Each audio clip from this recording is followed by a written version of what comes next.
또 심장이 두근두근 거립니다. 먼저 첫 번째 종목부터 좀 베일을 벗겨보도록 할게요. 오늘은 첫 번째 종목으로 어떤 종목 들고 나오셨나요? 요즘에는 사실 이게 종목을 추천하는 것 자체가 참 골치가 아파요. 시장이 뭐 너무나 안 좋기 때문에. 네. 그런데 이제 조금씩 고개를 쳐들고 있는 섹터는 있습니다.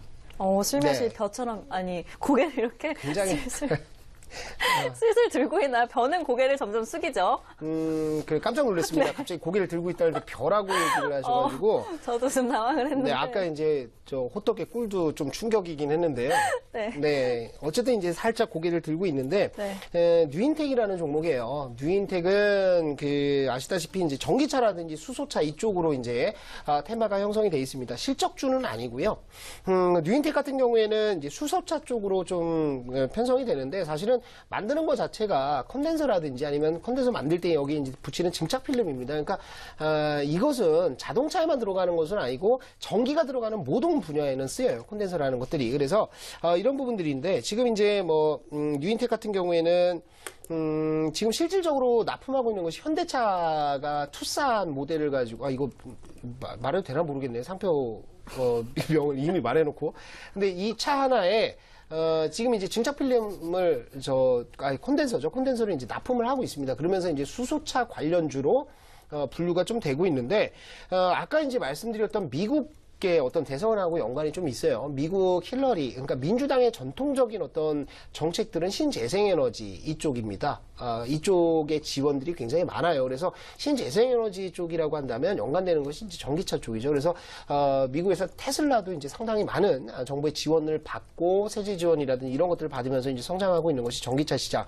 그 이후에는 전기차의 한계를 뛰어넘기 위해서 뭐 수소차 이제 뭐 얘기도 좀 나오고 있는데 이런 흐름들 때문에 아마 좀 수혜를 받고 바닥에 좀 올라오지 않나 싶어요. 그래서 차트 흐름들을 보시면은 뉴인텍이 이제 계속해서 이제 빠지는 모습을 보였었는데 이게 이제 물량 부담들 사실 이제 뭐 보유에서도 걸려 있고 그렇기 때문에 크게 걱정을 해야 되나 뭐 그런 생각이 드는데 8월 달에 이제 신규 상장이 좀 됐었죠. 주주 배정했던 물량들이 상장이 됐었는데 보시면은 주기적인 어떤 급등 흐름들 매집하는 흐름들이 좀 나오고 있어요. 그래서 이런 흐름들이 나오면서 등락을 하고 있는데 주봉 차트에서 보시면 어떤 흐름들 나오냐면요.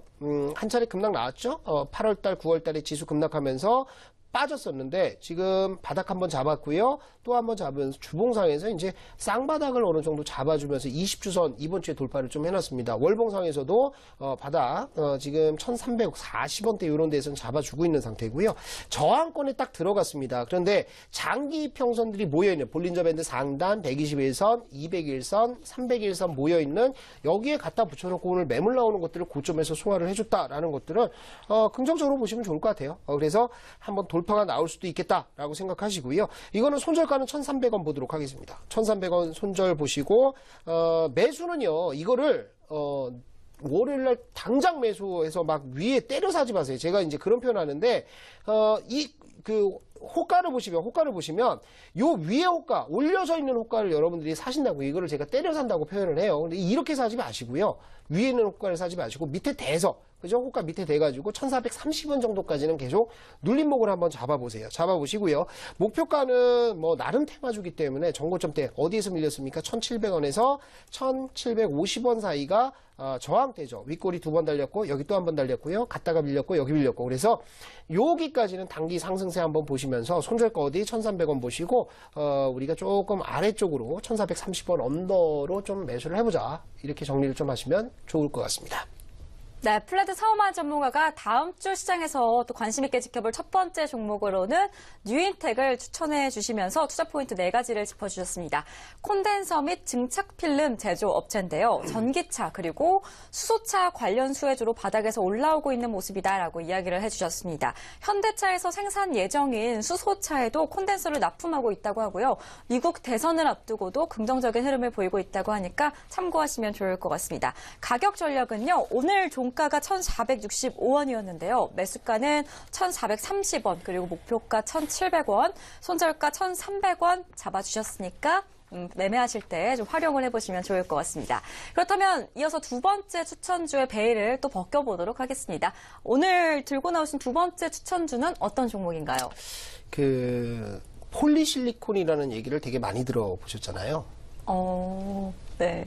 죄송합니다. 네. 네, 폴리실리콘이라는 것이 이제 태양광 전지라든지 이런 것들을 네네. 만드는 그 기초 소재라고 보시면 좋을 것 같은데, 태양광이 처음 시장에 나왔을 때는 이 톤당 폴리실리콘 가격이 막 $60 이렇게 막 올라갔었어요.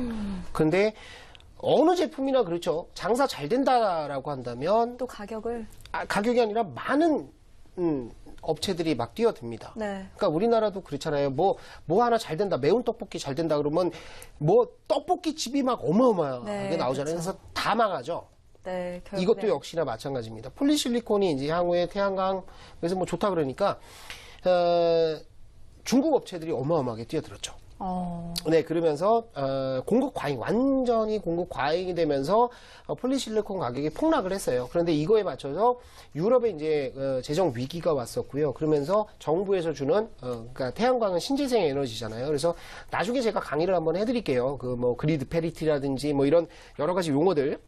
그런데 어쨌든 신재생 에너지는 아직까지는 정부의 어떤 정책적인 지원금들이 없다라고 한다면 살아날 수가 없습니다. 그렇기 때문에 정부의 어떤 예산들이 중요한데 유럽 시장, 특히 이제 독일이라든지 굉장히 공격적으로 스페인이라든지 신재생 에너지 투자했던 이런 쪽에서 저거를 했고요. 예산을 좀 줄였고요. 그리고 폴리실리콘 가격이 막 $10대 이하까지 막 계속 급락을 하면서 장기 공급 계약들 이런 것들이 다 끊겼습니다. 그러니까 화학업체들은 장기 공급 계약이 굉장히 중요한데 OCI도 과거에 한 2년 전, 3년 전의 자료들을 찾아보시면, 공시들을 찾아보시면, 전부 다 나오는 것이 공급계약 해지, 공급계약 해지, 공급계약 해지, 이런 것들이 나왔다고요. 그러니까, OCI가 잘못한 것이 아니라, 그 공급계약을 체결했던 업체들이 망해요. 없어져 버려요. 그러니까, 그렇게 해서 이제 해지된 것들이 굉장히 많은 거예요. 그래서, OCI가 뭐 고점에서 많이 내려왔죠. 이거 월봉 차트 보면 어마어마합니다. 65만 원대 갔던 종목이었죠. 그죠? 65만 7천 원을 찍고 나서 거기서부터 어디까지 내려왔다? 6만 2천 원대까지 10분의 1 토막이 났습니다.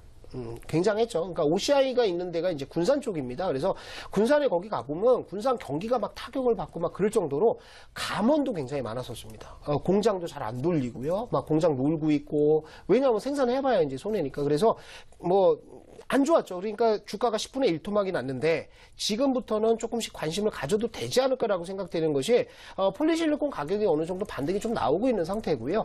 그리고 저것도 유가도 좀 올라가면서 일단 폴리실리콘의 수요 또 태양광에 대한 어떤 투자들이 좀 증가하지 않을까 생각이 됩니다. 그래서 이런 차원에서 약간 장기 관점으로 생각을 좀 해보세요. 왜 그러냐 하면 오늘 어떤 얘기를 들었냐면 저는 테마주를 하기 싫습니다. 저 여태까지 물렸던 막 20% 30% 반토막 난 이 종목들 다 버리고요. 장기로 그냥 묻어둘게요 라고 얘기하시는 분들이 있어요. 장기로. 그게 이제 과연 이제 장기로 묻어두시면서 견딜 수 있을까? 그거는 걱정이 되지만 만약에 장기로 묻어둔다라고 한다면 OCI와 같이 어떤 업황이 바닥을 치고 올라가는 종목들 이런 것들은 좀 불안 매수를 통해서 갖고 가셔도 괜찮지 않을까 생각이 됩니다. 그래서 손절가는 타이트하게 잡으세요. 장기라고 해서 무조건 묻어두면 안 되고요. 손절가는 88,000원 보십니다. 88,000원이 왜 중요하느냐? 상승갭, 돌파갭이 한번 떴습니다. 이 돌파갭 나오고 나서 고점 올라가서 좀 밀리는데 이 갭을 이탈하면 안 돼요. 그러니까 88,000원 손절가 잡으시고요. 현 시점부터는 불알 매수 들어가셔서 어떤 뭐 트레이딩 관점에서 보신다라고 한다면 정고점 때 11만 8천원, 뭐 12만원 여기가 이제 정고점 때 여기가 되겠죠? 그런데 이거를 장기적인 차원에서 본다라고 한다면 이건 어디까지 열려있다? 바닥을 잡고 올라가기 때문에 이전에 급락했던 20만 원대까지도 몇 년 뒤에는 한번 도전해 볼 수 있지 않을까? 이게 몇 달 뒤, 몇 주 뒤가 아니에요. 몇 년 뒤쯤에는 도전해 볼 수 있지 않을까? 그래서 장기적인 관점에서 가지고 가셔도 될 종목이다. 이렇게 정리를 드리도록 하겠습니다. 네, 다음 주 시장에서 관심 있게 지켜볼 두 번째 추천주는요, OCI를 제시해 주셨는데요. 폴리실리콘 생산 업체입니다. 앞서 폴리실리콘에 대해서 자세하게 또 친절하게 설명을 해주셨는데 가격 전략 함께 제시를 해주셨으니까 매매하실 때 기억해 두셨다가 활용해 보시면 좋을 것 같습니다. 그렇다면